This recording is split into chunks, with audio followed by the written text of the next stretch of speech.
let's watch this video about stewardship. You see this bag right here?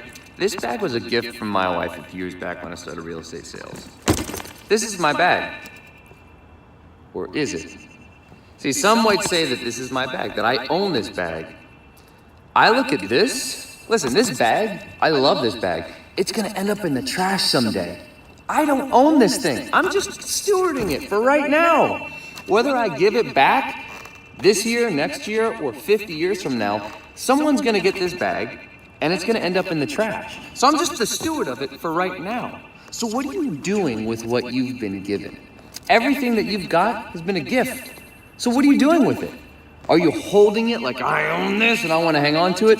Or are you just saying, hey, listen, I'm gonna maintain this right now and give it to the next person? That's the stewardship mentality. Amen. Let's pray. Lord, we thank you for this morning, God. We thank you, Lord, for your presence in our midst. And as we study your word, oh God, thank you for your love letter to us. Lord, salamat po for you are our creator. You are the owner, of God, and we are your servants, we're your stewards. May your name be glorified, Lord. Fill us now with your Holy Spirit. In Jesus' name we pray. Amen and amen. But that video illustrates how we don't really own anything. Amen. I always remember what my mom will say, Anak, whatever you see right now, that's just temporary. You're going to leave it all behind. So we are managers, not owners. That's the essence of stewardship. I just want to share a story about an older lady who was determined to be prepared if someday she felt threatened. I know we have a lot of senior citizens here. Then one day, she finished shopping and returned to her car. She found 4 men inside the car. Forever. No?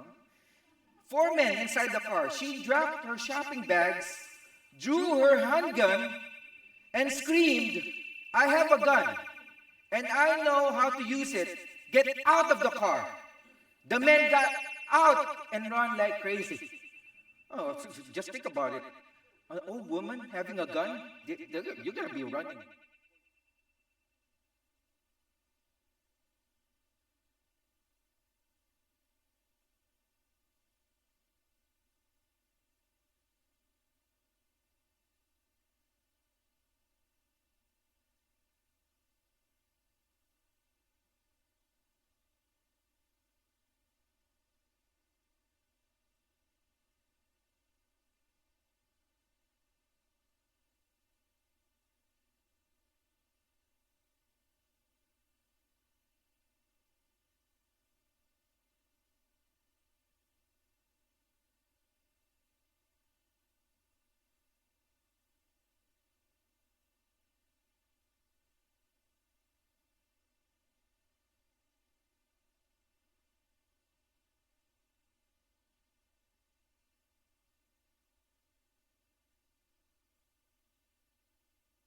Out of shape to keep and defend what we think is ours.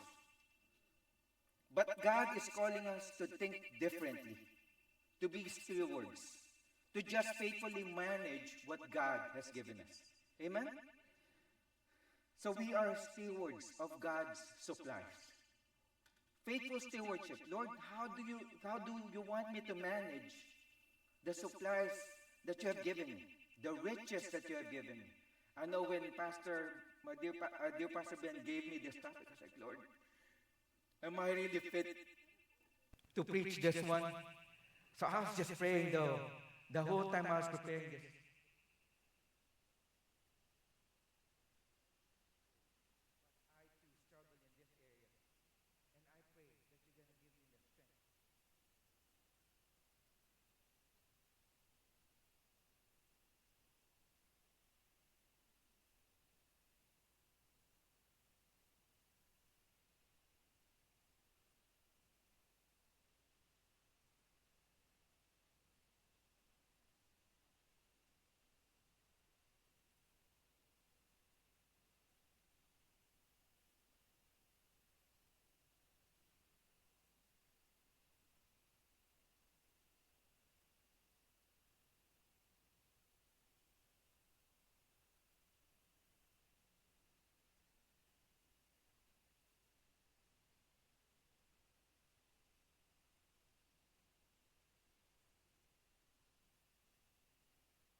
say, my body, my choice, my life, my decisions.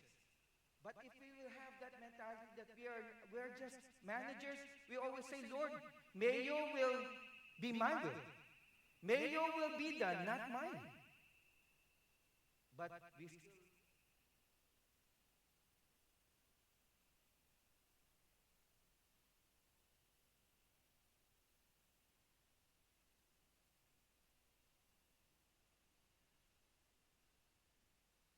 fix our eyes on Jesus, the author and the finisher of our faith. But David wrote that in Psalm. The world and all who live in it. He founded it upon the seas, and established it upon the waters. If God made it, He owns it. You know what?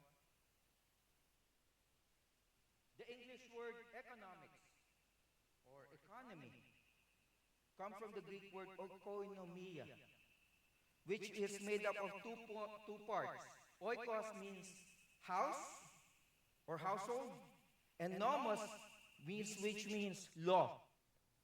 So the oikonomos, when we study about stewardship in Greek, oikonomos in Greek means household management. Household management. That means you don't own that place. There's a master and you are a servant. But that master wants you to manage that house well. So we are managers, not owners. I believe that God is the giver, the owner, and we are the manager. Meron po bang manager dito? In your workplaces. You are a supervisor, a manager, you are an officer. So that means even in companies, the boss wife. Yeah, my manager is my wife. Ano po? I call her my boss wife. So, being faithful stewards of what God has given us. Like we have owners, like companies have those investors. And those people would want to please the investors. Why? Because we are workers for them. And same thing, God has given us these supplies. And God wants us to be faithful stewards of what God has given us. We don't hold on to it like, I own this. I own this. I deserve this. But the thinking that we should have is like, God, you own this. And may I use this for the glory of your name. Amen? The essence of stewardship is that we first give ourselves to God and then seek to do His will as His servants. I think that's where it starts. We need to have a relationship with God first. Because before, when we were not in a relationship with God, we're self-centered. It's like, Lord, I want to do my own thing. I don't care about you. Who are you? But now that we have a relationship with God, then I pray that we have a relationship that is a growing relationship with our Lord and Savior Jesus Christ. Because as good stewards, we always say, Lord, I want to please your name. I want to follow you. I want to glorify your name with my life, the life that you have given me, with my resources, the supplies that you have given me. So 3 principles that we will study today, and I pray that God will give us the grace and strength to apply this guidelines as we study 2 Corinthians 9. So first, stewardship of treasure. 3 T's. I always remember that. Even when I was growing up, I've been hearing messages about this. Time, talent, and treasure. Lord, how do I need to be a good steward of the treasure, the time, and the talent that God has given me? In verse, give God, stewardship of treasure. Give God the percentage of your income. I know some of us will be questioning that. It's like, how much do I need to give the Lord? So we'll see that in 2 Corinthians 9. If we study this passage, what does the word of the Lord say there? Give generously and cheerfully. I know for some, when we talk about money, that's off limits. It's like, Pastor, don't talk about that behind the pulpit. But God's word is telling us we need to give generously. God has given us the treasure. It's not ours. We will be leaving it all behind. Do you agree with that? Apo, when you pass away, uh, we can live up until maybe if you like for myself, like my dad died when he was 63. My mom died when she was 66. So based upon average, how old am I right now? 47. So probably I just have 20 more years to live. Based on that, that's why my wife is smiling right now. Just 20 years. 20 years of being with her. That'll be quick. Uh, like, but treasure, the Lord has given us this treasure. Do we give a percentage of that back to Him? Verses 6 to 7. Remember this, whoever sows sparingly will also reap sparingly. And whoever sows generously will also reap generously. Each of you should give what you have decided in your heart to give, not reluctantly or under compulsion. Why? For God loves a cheerful giver. Why? Because God is a giver. That's why the Lord is saying, for God loves a cheerful giver, because our God is a generous giver. Almost all the Bible has to say about money is negative, unless it is talking about giving it away. The Bible is positive when it says, each man should give what he has decided in his heart to give, not reluctantly or under compulsion, for God loves a cheerful giver. It is also positive when it says, it is more blessed to give than to what? Than to receive. Two things that we need to remember if we are to be good stewards of the treasure that God has given us. First, what will be your action? Action. What will be your action? Give generously. Lord, I'm going to give generously. Why? Because my treasures, they're temporary. I will leave this all behind. I know some people will say, oh, I'm going to be living a good life after I retire because I have a good 401k. I got a good pension. I have two co-workers. This is a true story. One co-worker before, when I was at Lockheed Martin, he was like boasting about his pension. And he said he's going to retire early. He has a lot of money because he was showing it to me. You know what? At 60, he died because he didn't go to the doctor. He had fever or flu. Then his nephew found him dead on his bed. But he was really living a frugal life. He didn't enjoy the treasure that he had. And then my co-worker who passed away last year at the age of 63, he has a good pension. My other co-worker was always telling him, retire early. Enjoy what you have now. He didn't. He still wanted to work. And then he got sick, went into the hospital for a month. Then after that, he passed away. Treasures are temporary. Even if you have a good 401k, once you use it, it's going to go to 301, 201, 101. You'll probably be going 101 freeway just to look for that treasure that you've lost. Why? Because it's temporary. But the thing is, have you used that treasure for God? Have you given a percentage of that for the Lord? So when we talk about that, what's a good starting point? If we want to give generously before the Lord, as believers, in the Old Testament, what percentage? 10%. You know? Start with that. If you want to compute it on your gross or your net, that's between you and the Lord. But have a starting point. 10%. I know we are always telling that to our kids now. Because I remember growing up, my parents would always tell us that. It's like, you need to give faithfully to the Lord. Whatever you have, start with that. 10%. Give generously. Because I know for some, it's like, I think I can buy something with that. But remember, that's not yours. That's from the Lord. Who gave you that strength to work? Who gave you that opportunity to have that business? The Lord. So start with that. Give a percentage of your income, of your treasure, before the Lord. Amen po ba? Some of you were smiling earlier when I was talking about money. You were like, slowly, you don't want to have eye-to-eye contact with me now. Huh? You know? So start with that. Lord, I'm going to start with 10%. Because that's what you have instructed us, even in the Old Testament. A 10%, a tithe. Kaya nga po, tithe, no? 10%. Huwag po kayong maging tithe. Ano? You open with open hands. So you don't be like this hand that's tight. That's just for the boxers. don't be tight-fisted. When you give for the Lord, give generously. That's the action. And then what will be your attitude? Instead of giving in a grudging or out of necessity, God wants us to give what? Cheerfully. Cheerfully. You know that word cheerful in Greek is hilarious. You know? That's where we get the word, English word, hilarious. It's like you're having fun giving for the Lord.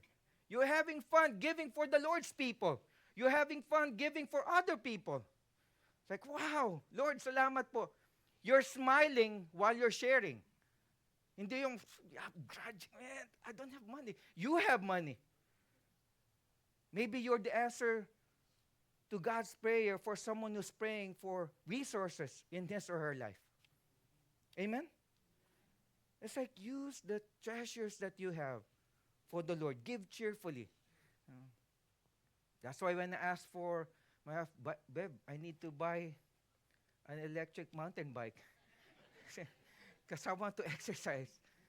She's smiling and says, sure, yeah, babe, do it. In my dreams.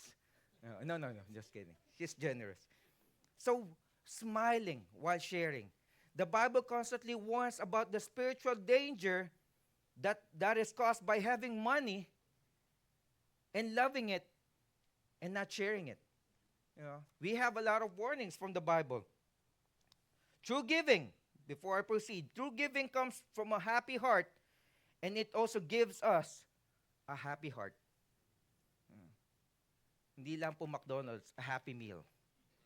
Because when you go to McDonald's, you spend.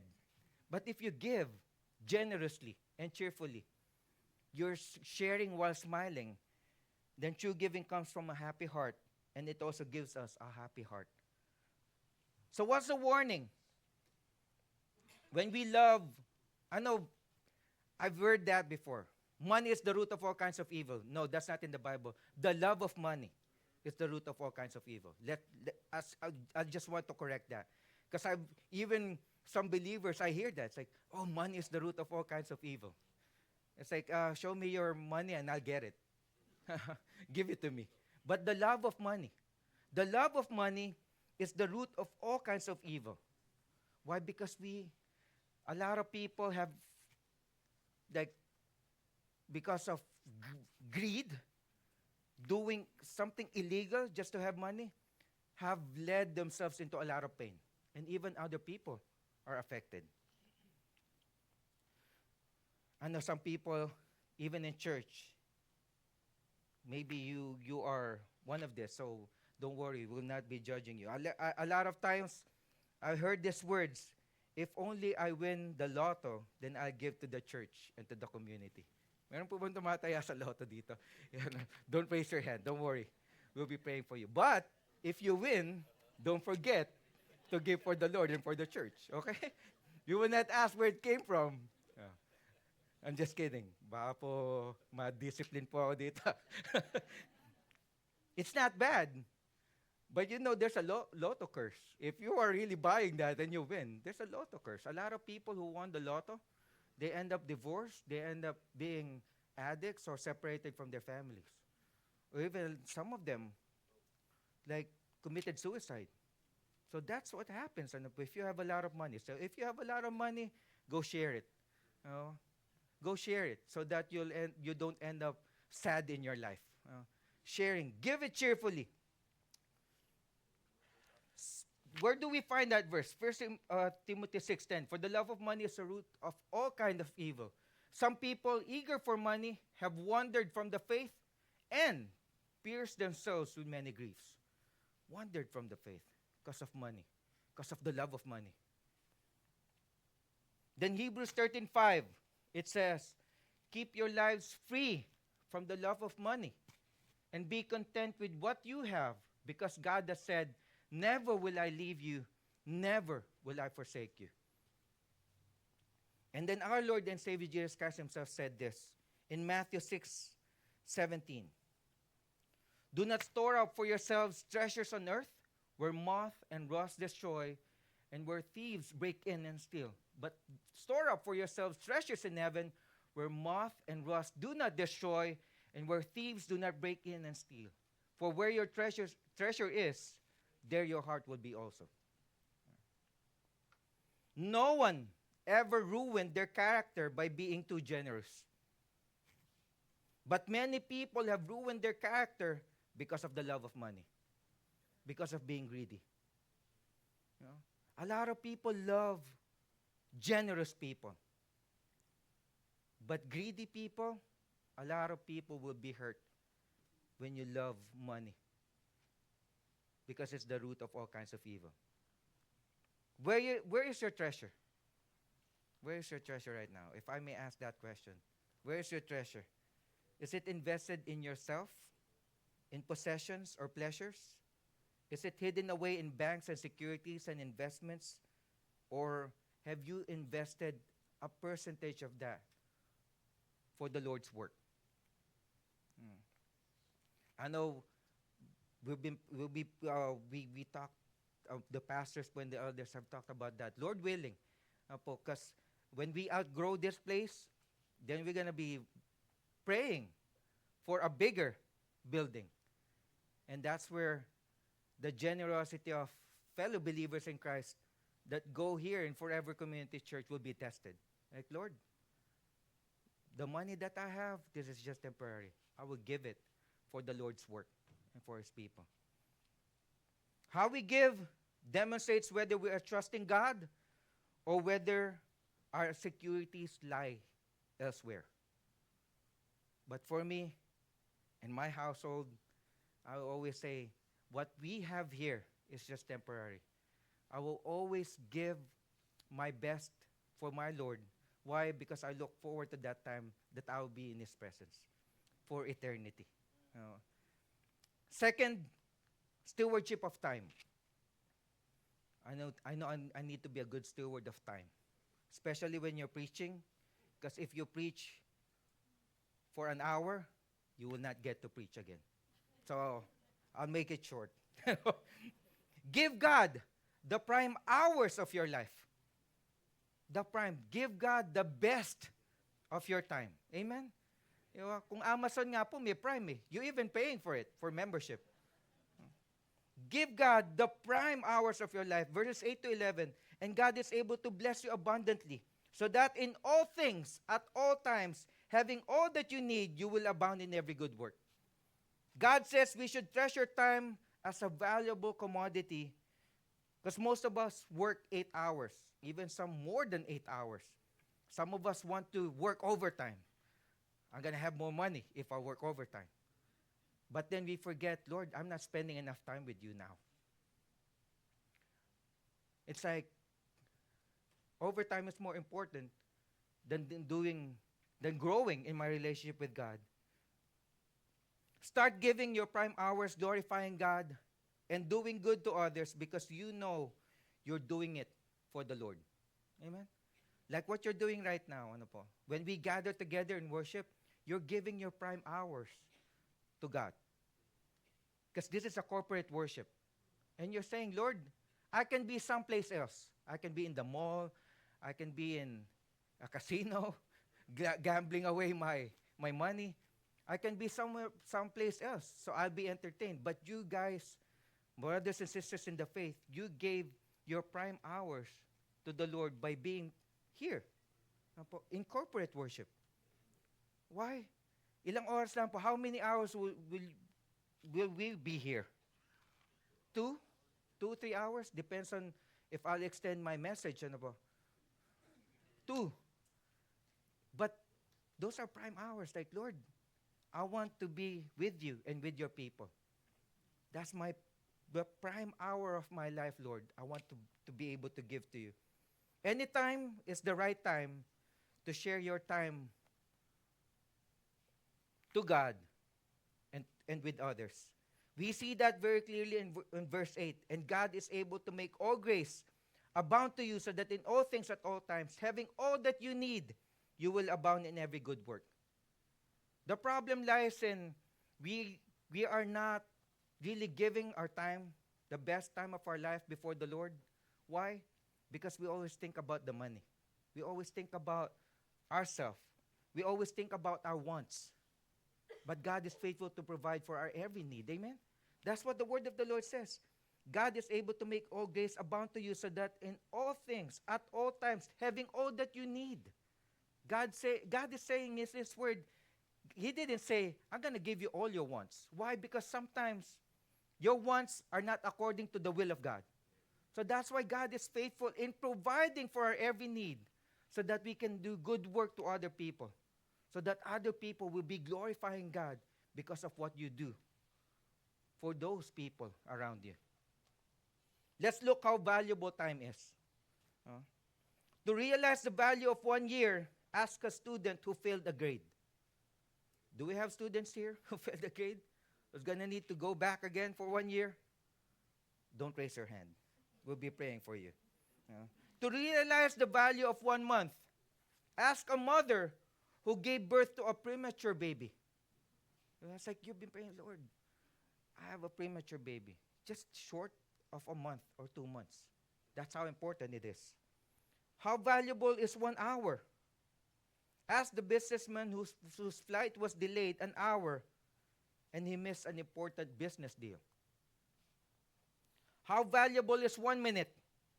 Ask the man who had a heart attack in the restaurant and an EMT happened to be sitting at the next table and CPR saved his life. That's very valuable. How valuable is 3 minutes or 10 seconds? 1 second, ask the person who barely missed a head-on collision with an oncoming car. It's not even 1 second, it's just split seconds. How valuable is a millisecond? Ask the Olympic swimmer who missed qualifying by 0.6 of a second. Time is really valuable. So learn a couple of things to give your time to God, and that's a starting point. Give your prime hours before the Lord. When you wake up, do you even say, Lord, thank you for waking me up? It's like, I don't know even, I'm not asking you to pray for an hour. I'm not asking you to pray while you're driving. You can pray while driving, but don't close your eyes. Because if you open it, you'll be before the sight of the Lord. When you pray, it's like, Lord, the minute, the hour, I give for you, God. The prime hours of my life. You can make more money, but you can't make more time. That's how valuable time is. Amen. Have you ever heard the expression, time is money? That's not true. When we talk about the Bible, what God's word is saying, time is much more valuable than money. It may be hard to make more money, but it can be done. But it's totally impossible to make more time. Time is more valuable than money. Nobody on their deathbed ever said, I wish I had spent more time at work. Ano po ba kayo nadinig na ganun? When they're in the last days of their lives, they always say, I wish I had spent more time with growing my faith in the Lord. I wish I had spent more time with my family. They will not say, I should have went back to work. No. Many frustrated people seem to always fight the clock, habitually as a way of life. They stay up late, then they sleep as late as they can, and rush frantically to school or work. Having unhealthy breakfast in the car, applying their makeup while driving. I know my wife is smiling. But praise God for Tesla, for FSD. But that's not an excuse. Talking on their cell phone at the same time.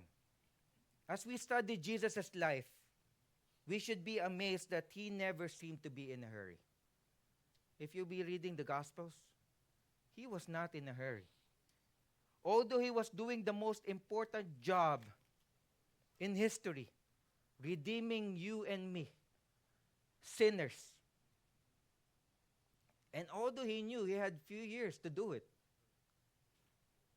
he never ran. He was always walking.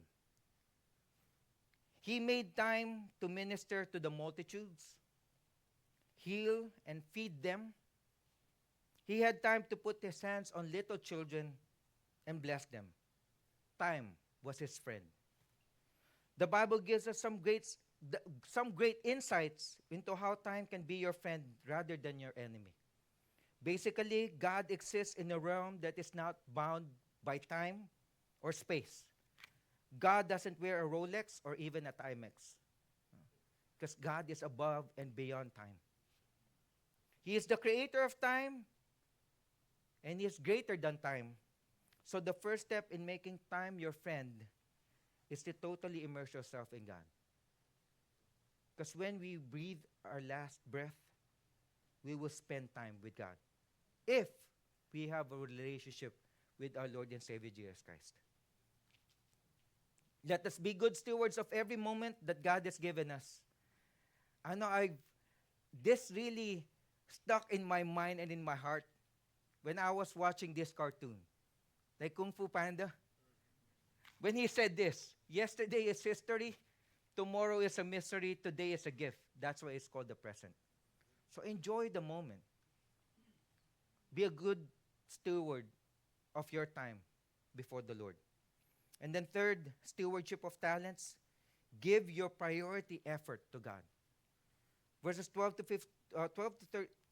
15, this service that you perform is not only supplying the needs of God's people, but is also overflowing in many expressions of thanks to God because of the service by which you have proved yourselves. Men will praise God for the obedience that accompanies your confession of the gospel of Christ, and for your generosity in sharing with them and with everyone else.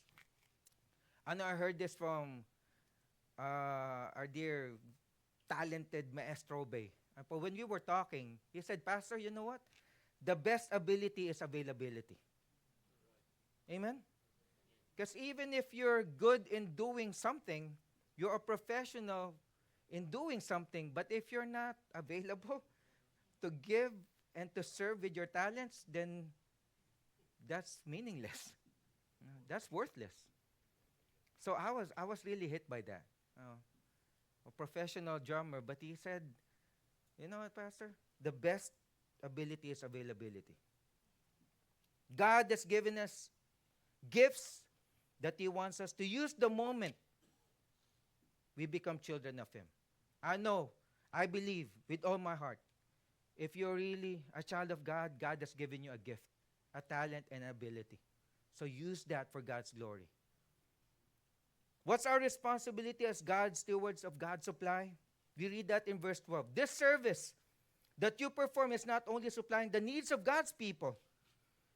So when you give your time, your talent, and your treasure for the Lord, being good stewards, the talent that God has given you, you are ministering to other people. The praise team, they were ministering to God's people with their talent in singing. Amen? We have been encouraged. Like, Lord, salamat po for we can sing for your glory, for the honor of your name. The musicians, to those in the AV team, they're using their talents for the Lord. It's hard. Even though you're seeing those like knobs and buttons there, it's hard. So if you want to complain, try it first before you complain. But that's your way of, Lord, you have given me this talent. You have given me this gift. You have given me this ability. I will use it for your glory, O God. But to serve faithfully and fruitfully, you have to be in shape. Natingin po kayo sa tiyan ko. You know, I need to be in shape. Remember shape? I need to be in shape because sometimes I even ask my wife to close my my pants. Like, babe, help me. I'm not in shape right now. But what do we mean by shape? To be good stewards of our talents, we need to understand our shape. First, our spiritual gifts. God gives every believer spiritual gifts to be used in the ministry. You don't earn it, but it is an expression of God's grace to you that you exercise in the church and in the community. What are these gifts? Gift of preaching, teaching, leadership, giving, hospitality, and encouragement, to name a few. If you have a gift that you are able, when people talk to you, they are encouraged. Maybe you have a gift of counseling. But some people, they have a gift of what? Canceling. They cancel people. It's like, I don't want to talk to you. Uh-huh. So that's not a gift, that's a curse. Those gifts that God has given you. If you want to know if you have a gift of leadership, just look over your shoulder. If no one's following you, you don't have that gift. So don't do that. The next, heart. If you have discovered your gift or gifts from the Lord, do you have the heart to use them? I always tell this to my son. He's part of the basketball team. Like, Dad, I don't think we're going to be able to win with that team. Like, you know what, anak? Just give your best and play with your heart. I always tell him that. Play with your heart. And same thing, when God has given us these talents, like, use your best for the Lord. Lord, I give you my heart. Lord, I give you my heart. I'm going to do my best to glorify your name with the talent that you have given me. Never give up. They don't give up on what they do best. Let us serve the Lord with all of our heart. Amen? And the next, A, abilities. Your abilities are the natural talents you were born with. Some people have a are natural with words. They were born talking. So they can command the crowd with the way they speak. So that's their ability. Some have the ability to write. That's why, man, I really admire people who can really write stories. The ability of other people are their natural athletic abilities. Good physical coordination. Still others are good with music, arts, and crafts. One of the most common excuses people give for not serving is, I just don't have any abilities to offer. That's not true. The small things that you can do for the Lord, God will bless your heart and your hands while you do it. You may have the ability in architecture, administering, baking, cooking, dancing, designing, farming, fishing, gardening, leading, managing, painting, planting, selling, singing, and writing. All these abilities, use it for the Lord. Amen? Alam ko po, each and every one of us has that gift and that ability. The Bible says there are different abilities to perform service, but the same God gives ability to all their particular service. God has a place in His church where your abilities can be used and you can make a difference. And the next, personality. What's your personality? We have personalities that are unique, like thumbprints. No personality will be the same. We have the dominant, the intuitive, the steady, and the consensuous. DISC. We call that the DISC, the DISC personality. If you're dominant, you can be a good leader. Use it to lead and not to control. That's two different things. We don't lord it over them. We lead them for the Lord. And then if you have the intuitive personality, then use that to troubleshoot problems. Because God has given you that personality. If you have the steady personality, then you can use that to welcome people. Because steady people are a people person. Welcome people. And then if you have a consensuous personality, you're good with your details, then use that for the details, giving attention to details when there's a project in the church. So those different personalities. And then E, experiences. You have been shaped by your experiences in life, most of which are beyond your control. God allowed them for His purpose of molding us. So what can be the different experiences that we can use, that we have learned from? Family. What did you learn while growing up in your family? Educational. What were your favorite subjects in school that you can use? Uh, that's why I became a pastor. I wanted to be an engineer, but I'm not good in math. But that's why I'm a pastor right now. No, I'm just kidding. I love math still. Vocational, what jobs have you been most effective and enjoyed the most? Some here are good in electronics, electrical. Then use that for the church and for the ministry to serve other people. Relational, how's your past relationships affected you? What have you learned from it? You can be able to use that to minister to other people who are going through relationship difficulties in life. Spiritual, what have you been your most meaningful times with God? So use that to be able to minister to others. Ministry, how have you served God in the past that you learned from and now you're using it in the present? And then last is ministry. What have you learned in dealing with your wife that you can share to other husbands and encourage them? So those are experiences in our lives that we can use for the glory of God. And you know what? What's the reward when we are serving, being good stewards, being faithful and fruitful with the talents that God has given us? What will be the reward? In verse 13, because of the service by which you have proved yourselves, others will praise God for the obedience that accompanies your confession of the gospel of Christ and for your generosity in sharing with them and with everyone else. You can be able to lead other people to Christ because of what you've been doing as good stewards of your time, of your talents, and of your treasures. So as I end, across the board, faithful and fruitful stewards demonstrate the following traits. So we can test this. It's like, Lord, before you and the Lord, am I being a faithful and fruitful steward? Faithful and fruitful stewards are grateful and content. They are grateful and content. Stewardship means we are at peace with the fact that I'm not someone else. God has given me abilities. I'm content with that, and I will use that for the glory of God. Amen? I'm grateful and content. The second, faithful and fruitful stewards are generous and cheerful. God asks for a tithe so we can express that He owns it all, and we're just giving a percentage of the treasure that God has given us. And we'll be cheerful in sharing that for the Lord's work and for the Lord's people. And then number 3, gifted and committed. Thinking like stewards means serving with the treasure, the time, and the talents that God has given us.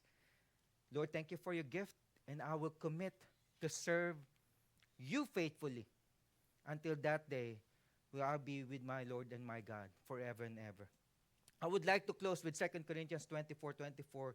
David, in his worship and service for the Lord, said, I will not offer anything that will cost me nothing. And as faithful and fruitful stewards for the Lord, God being my owner, my master and creator, me being his servant and steward, I would like to hear those words. When I'll be with the Lord face to face, I would like to hear these words. Well done, good and faithful servant. You have been faithful over a few things. I will make you ruler over many things. Enter into the joy of your Lord. Amen and amen. So I would like to close with